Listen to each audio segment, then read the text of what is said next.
There is only one thought in a person, but it has two separate parts or functions. There are things that only happen during that time that make it unique. Every single one of these brains can act on its own or at the same time. One thinks about things outside of ourselves, so we call it the objective mind. The other is called the subjective mind. The objective or aware mind can make suggestions to the subjective mind and follow through on them. The objective mind knows about the objective world. The five senses are the tools we use to observe things. When you interact with the world around you, the objective mind guides you. We learn things with our five senses. Observation, experience, and schooling are all ways that the objective mind learns. Reason is the most important thing that the aware mind does. You can tell that Los Angeles is a beautiful city just by looking at the parks, buildings, flower fields, and other beautiful features. This is how your aware mind, also called the objective mind, works.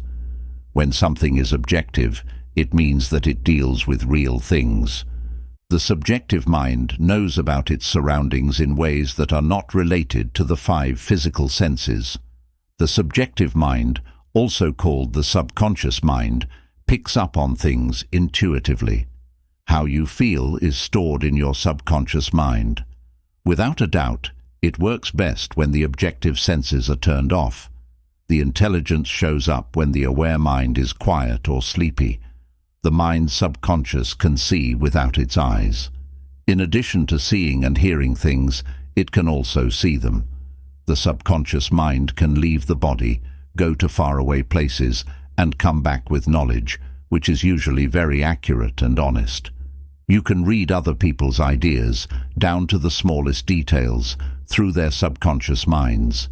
You can also read what's inside sealed envelopes and locked safes. The subconscious mind can understand what other people are thinking even when they aren't using normal, objective ways to talk to them. In order to learn the real art of prayer, it is very important to understand how the conscious and subconscious thoughts work together. Now, there are a lot of words that are used to talk about the objective mind and the emotional mind.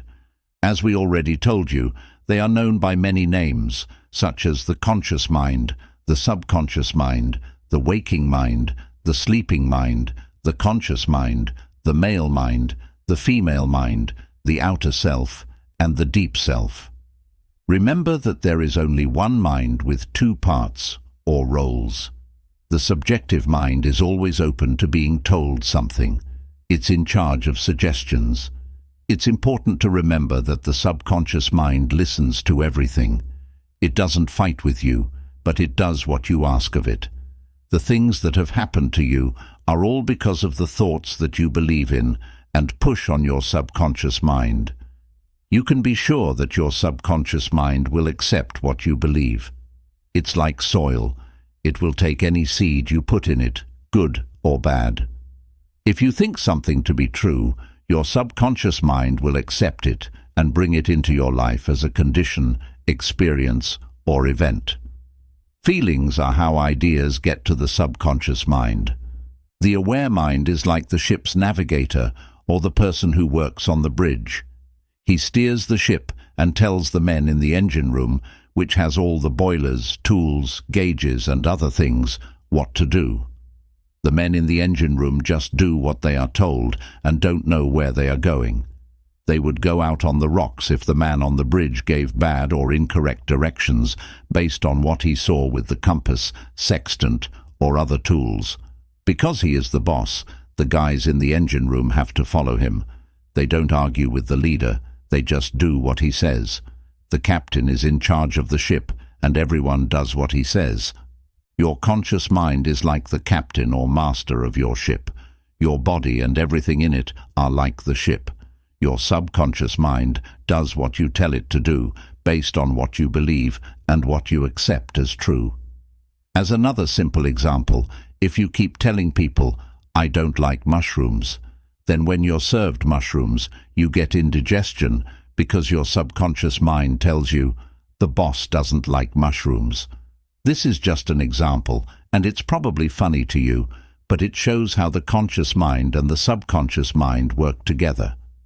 "I wake up at 3 if I drink coffee at night," a woman says. The next time she drinks coffee, her subconscious mind tells her, "The boss wants you to stay awake tonight." In old allegories, the heart is called the subconscious mind. The subconscious mind was known to the Egyptians, but they did not refer to it as such. It had different names among the Chaldeans and the Babylonians. It is possible to make your subconscious mind do something, and it will do what you tell it to do. Your subconscious mind will believe any thought that makes you feel good, or that you know to be true. If you want to be healed, for example, close your eyes, breathe slowly and easily, and think of the healing power that is in your subconscious mind. Say out loud that the body part is now improving. Remember that you must not be angry or bitter at that time. You must forgive everyone. This process can be done 3 or 4 times a day to heal. The body was made by your subconscious mind, and it can also heal it. A lot of the time, people say that an organ or part of their body is improving. After 10 or 15 minutes they say, "Oh, I'm getting worse. I'll never be healed. I'm incurable." This negative thought or statement cancels out the positive promise that came before it. A doctor would probably drug you to death if he operated on you, cut out your appendix, and then opened you up again a few minutes later to see how you were doing. He would do this again 30 minutes later to see how you were doing again. When you say bad things, you stop or kill your healing. Your subconscious mind is like electricity. You should learn how to use it like a man learns how to use energy. Man controls electricity with wires, tubes, bulbs, and his understanding of things like how electricity flows and how insulation works, among other things. We need to understand the immense strength and knowledge we possess and make good use of it. A lot of men are starting to understand how important the subconscious mind is in business. A lot of guys are using it to get ahead and be successful. A lot of people, like Edison, Ford, Marconi, Einstein, and others, have used their subconscious minds. It helped them understand things better and learn how to do great things in art, business, and science. Researchers have found that the success of all the great scientists and researchers has been tied to their ability to use their subconscious skills. You have a huge amount of power inside you that you can use. Additionally, you can be freed from all stress and anger. You can find the endless energy that's inside you and use it to give your whole body new life. Elbert Hubbard, for instance, is said to have said that he had his best ideas when he was calm, working in the yard, or taking a walk. In this case, the subjective knowledge shines through when the conscious mind is calm. When the aware mind is completely calm, there are often periods of inspiration. How many times have you wondered what the answer was to a problem late at night? When you asked your subconscious mind, it gave you the answer the next morning. It's true what they say. Night brings counsel. If you tell your subconscious mind that you want to wake up at 7 in the morning, it will do so right on time. While taking care of a sick child, a mother may fall asleep. But before she goes to sleep, she tells her subconscious mind that she will wake up if the child's temperature rises, if it needs medicine, or if it cries. Even though there may be a storm going on while the mother sleeps, it doesn't wake her up. The child is, however, woken up right away when she cries. The subconscious mind does this simple thing, the mind behind it and your health. At the moment, people all over the world are very interested in the topic of mental therapy. Man is slowly becoming aware of the healing skills that lie in his subconscious mind. All of the different schools of healing are known to have the most wonderful effects on health. The answer to all of this is that faith is the healing process, and the subconscious mind is the healing principle. Exactly this is why Paracelsus said, "Whether the object of your faith be real or false, you will nevertheless obtain the same effects." It is a known fact that people have been healed in many shrines around the world, including those in Japan, India, Europe, and the United States. There are a lot of very different theories, but all of them offer strong proof of healing. The thinker sees that there must be some basic concept that all of them share, no matter where they are or what they're using. The only thing that can heal is trust, and that's how all healing works. The first thing to keep in mind is that your mind is dual. The power of suggestion can always work on the subconscious mind. Additionally, your subconscious mind is in charge of all of your body's processes, conditions, and feelings. I pretty much guarantee that everyone who has read this book already knows that the suggestions can make people under hypnosis show signs of almost any disease. When someone is under hypnosis, they might get a fever, a red face, or the chills, depending on the type of suggestion they are given. You can try telling the person that they are disabled and can't walk, and it will happen. Any part of the body can also be made to hurt. For example, if you put a cold cup of water up to the hypnotized person's nose and say, "This is full of pepper, smell it," he will sneeze. Which do you think made him sneeze?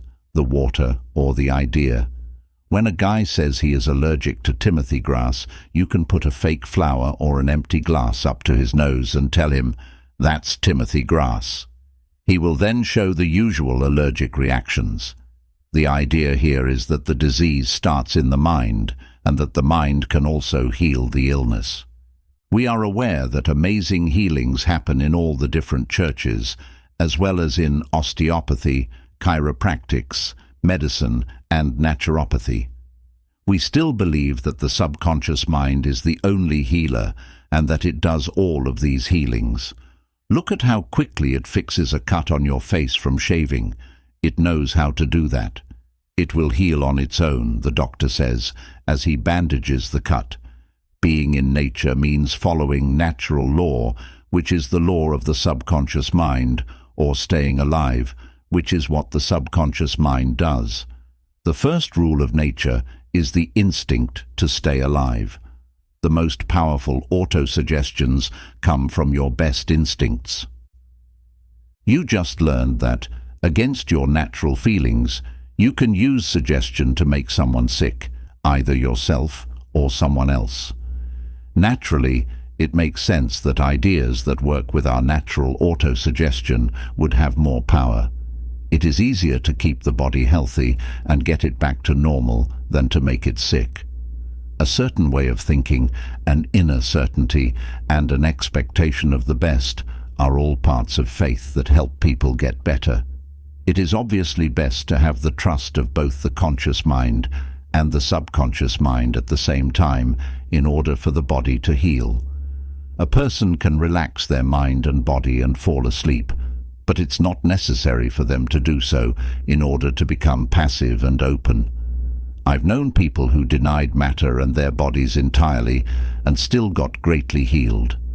Others I knew said the world, matter, and their bodies were real, and they also got better.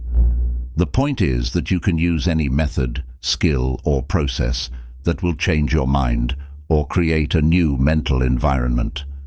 After that, you will see results. Healing happens when you change the way you think or when your mind changes. According to Paracelsus, whether the object of your faith be true or false, you will nevertheless obtain the same effects. This means that whether you believe that the bones of saints can heal or that certain waters can heal, you will get results because your subconscious mind is being strongly told that they can. The healing takes place in the second one. With his spells, the witch doctor also heals by faith. Any way that helps you shift from fear and worry to faith and hope will help you get better. Real scientific mental health happens when the conscious mind and the subconscious mind work together in a scientific way. The person who denies having an ulcer on their hand, even though they do, as well as their body and everything they can see and touch, might get better. You would think all of this is crazy. Here's the question: How does the man get better when he objects to these comments, saying they are rude to his intelligence? When you know how the subconscious mind works, the reason is clear. The man is told to calm down and become quiet, inactive, and open to what is being said. Then some of the objective senses are put on hold or stopped. He is sleepy, and suggestions can work on the subconscious mind. The therapist then tells him some lovely words about being healthy, which go into his subconscious mind. The person feels a lot better and may even be completely healed. It doesn't hurt the practitioner when the patient makes negative self-suggestions because they don't believe in the healer's power or the theory's accuracy. The conscious mind is least resistant when it is sleepy or drowsy. As a result, things happen. A lot of people say that their idea is the right one because it works. Based on what this chapter says, this can't be true. You know that there are different ways to heal. Mesmer and others who claim to be healers sent out a certain magnetic fluid.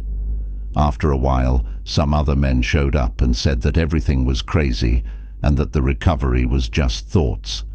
Some of these groups are churches, osteopaths, chiropractors, therapists, and psychologists. They all use the same healing power that lives in the subconscious mind. Each can say that the healings are because of their idea.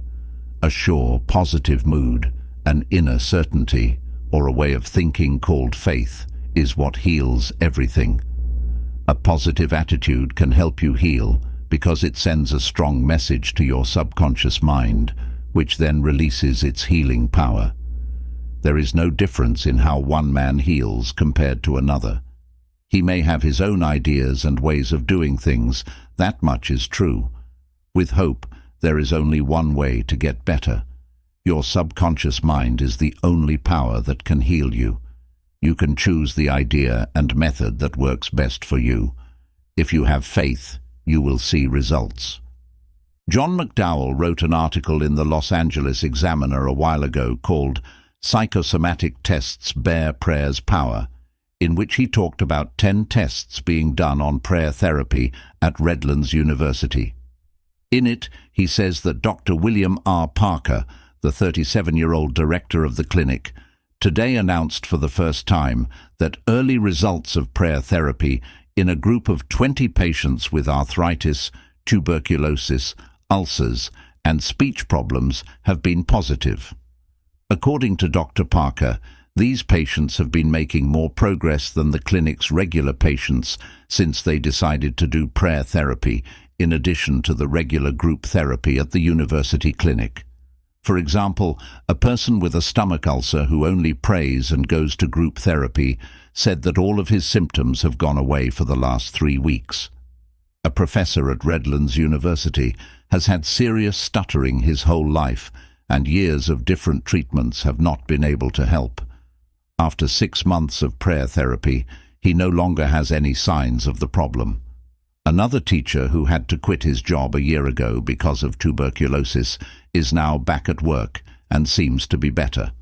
As Dr. Parker said, this man's tuberculosis expert just gave him a sputum test. The test came back negative, and the doctor was sure that something went wrong. Right away, he did another test, and that one too came back negative. Since Dr. Parker is a psychologist and not a doctor of medicine, he makes it clear that prayer therapy is not a magic bullet that will fix everything. Instead, it is a scientific way of looking at prayer and how it affects the subconscious mind. Psychosomatic medicine, which is still very new, believes that many of humanity's illnesses, such as arthritis, asthma, hay fever, MS, tuberculosis, ulcers, and high blood pressure, start in the subconscious mind. The medical community strongly disagrees with the psychosomatic theory, which says that these illnesses begin as functional problems in the subconscious and then turn into organic diseases. Doctors treat these illnesses by targeting the symptoms instead of the cause. Dr. Parker says that prayer treatment is a psychosomatic way to try to get to the root causes of these disorders in the subconscious mind. He said that everything that goes wrong in the subconscious mind is caused by 4 basic personality problems. Fear, hate, guilt, and feeling like you're not good enough are some of them. In the Redlands prayer therapy experiments, these basic problems are first found by giving patients who are part of the project a normal battery of psychological tests. After that, the patients get together once a week for 90 minutes to talk about their issues. At these talks, each patient is given a sealed envelope with information about one bad trait about their personality that the tests showed. When the patients get home, they open the envelopes and learn about a new bad trait in themselves. They then pray every day until the next group meeting to fix that problem. Only one thing is required. Every patient must pray every night before going to sleep. We insist on a prayer at that time because the last thing that a person is thinking before going to sleep is most likely to penetrate to the subconscious, he said. Dr. Parker first tested his ideas about prayer on himself 3 years ago when he got ulcers. He said that most of his patients need to be taught how to pray. People who go to the clinic for prayer treatment are taught a positive way to pray that focuses on love and an uplifting view of God in the world. Our prayers are not a begging for health, but are affirmations of the healing of the unhealthy element the patient wants to attack, stated in such a positive, repetitious manner that eventually it sinks into the subconscious and becomes a part of that person. In that manner, through prayer, destructive aspects within the subconscious can be attacked and eventually overcome, thus eliminating the basic causes of their physical ills. We have a time called Healing Silence at the Wilshire Ebel Theatre every Sunday, where I talk to a packed house. I tell everyone to calm down, let go, and stop as the first thing I do. The thoughts going through their heads. The goal is to calm the conscious mind that is doubting and fill the open minds of the viewers with a new idea, like health, peace, joy, and plenty. Those who are pregnant will have a child that heals them or answers their prayer. This is what the subconscious mind does when it moves. Many report great results every Sunday, as shown by letters of thanks. In this section, I want to stress a few important points about how the subconscious mind works. One time, a man asked me why the pain wouldn't go away, even though he kept telling himself, "I don't have a headache." This inconsistency will be hard for the subconscious mind to accept. It will only accept things that you think are true or that you feel are okay.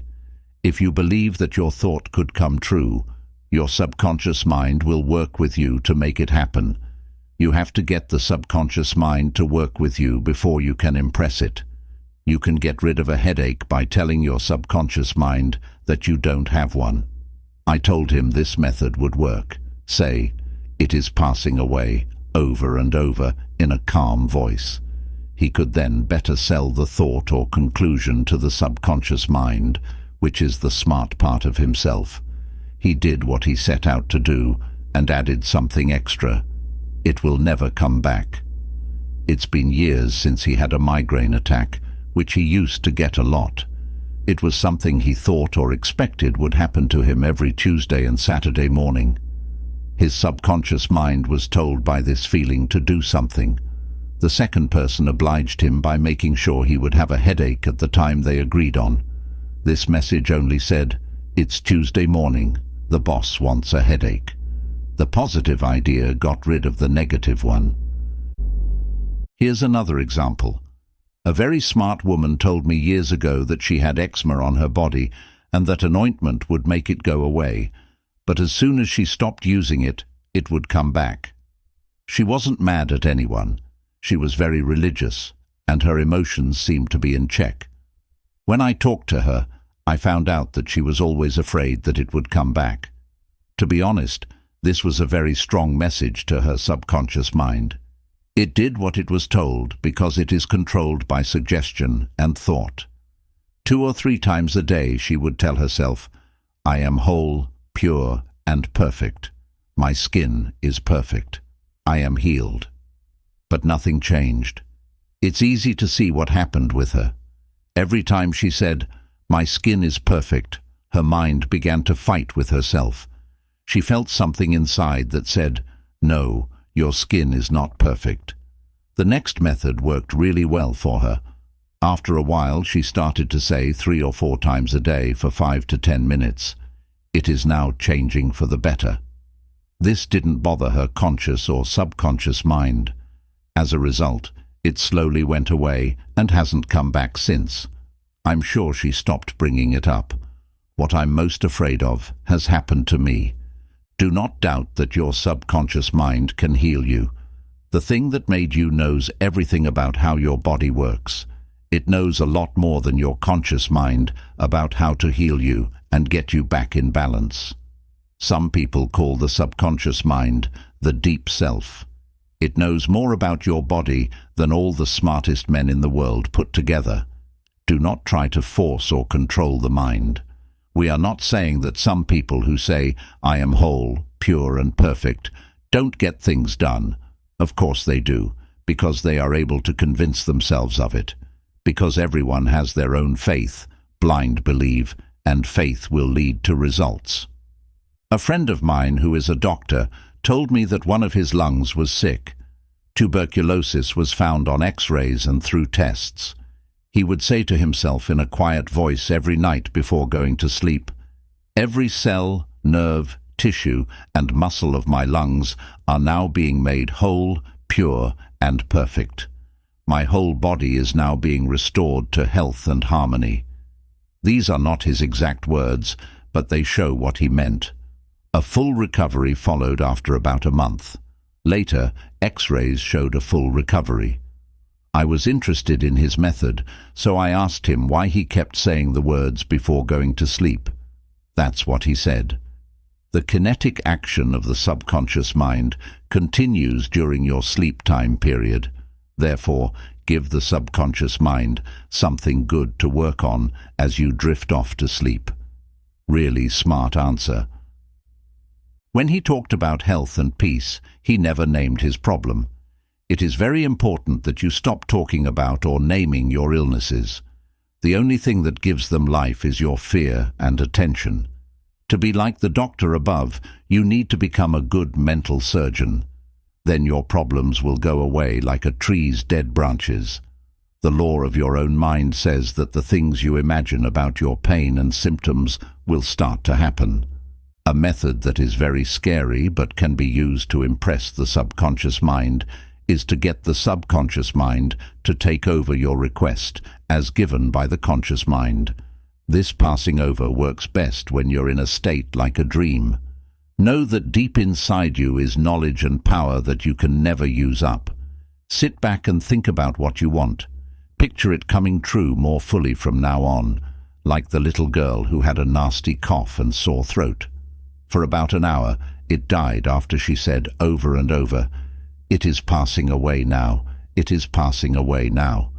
Be completely simple and naive when you use this method. You don't have an opponent when you use your subconscious mind. You don't have to use effort. You do not use force, but imagination. You think about the end and the state of freedom. You will have times when your mind tries to get in the way, but keep a simple, childlike faith that can do miracles. Imagine that you don't have the illness or trouble. Imagine how you'd feel in that state of freedom. Get rid of all the unnecessary steps. The easy way is always the best. Remember that your body has a natural system that shows how your conscious and subconscious thoughts, the voluntary cerebrospinal nervous system and the involuntary nervous system, work together. These two methods can work together or separately. These two parts of the body are linked by the vagus nerve. When you study the cellular system and the structure of organs like the eyes, ears, heart, liver, bladder, and so on, you learn that they are made up of groups of cells that work together and have group intelligence. This means that they can take orders from the master mind, conscious mind, and carry them out in a way that makes sense. This is why the lungs group intelligence responded to the psychologist's helpful, positive ideas that were already talked about in this chapter. The goal of this book is to take away the wonder of how the mind works so that we can better understand how it works. When you're calm, your subjective mind comes to the surface and starts to work on the right routines that the healer suggests. With the help of the vagus nerve, the mind's movement can be felt. In the time between sleeping and waking up, the mind breaks free from the bonds of matter and the restrictions of time and space to claim its natural freedom. Dr. Evans, who was a student of Quimby's, could put the conscious mind on hold and identify illness by illuminating the inside while keeping awareness of the outside world. Clairvoyance is a power of the subconscious mind that helped Quimby, Dr. Evans, and many others see clearly what was going on inside people, what the disease was, how bad it was, and what caused it. This helped them a lot in getting their patients better, and description of the mental and emotional cause of their illnesses worked for most of them. First, look at the problem. This is how things usually work. 2. Go to the answer or way out that only your subconscious mind knows about. Third, take a big breath and know that it is done. Saying, "I hope so," or "it will be better," won't help your treatment. Your body's cells will follow the exact plan your conscious mind sends them through the subconscious mind, which is also known as the subjective mind or the automatic mind. The boss is how you feel about the work that needs to be done. Take note that health and peace are yours. Become smart by letting the healing power of your subconscious mind flow through you. Failure comes from not having enough faith and putting in too much effort. Suggest to the subconscious mind until it is sure, and then take a deep breath and rest. Take a break. Say to conditions and situations, "This too shall pass." By relaxing, you leave a mark on your subconscious mind, which lets the idea's moving energy take over and make it happen. We can learn a lot about what happens in our complicated bodies by studying single-celled organisms in detail. Even though the monocellular organism doesn't have any organs, it still shows signs of mind action and response by moving, eating, assimilating, and getting rid of waste. The results that Dr. Alexis Carrel got from studying chicks' hearts are important because they show that life can happen even without all of its parts. The way a person's mind works can be seen in his body. The subconscious mind is where our real skills live. No one knows everything about how the subconscious mind works because it is so big. How do we use it? We learn as much as we can about how it works. Some people believe that the body has a wisdom that will take care of it if we leave it alone. This is true, but the problem is that the conscious mind always gets in the way of the five senses proof based on how things look. These are the exact rules that govern our subconscious mind, just like the rules that govern chemistry, mechanics, and physics.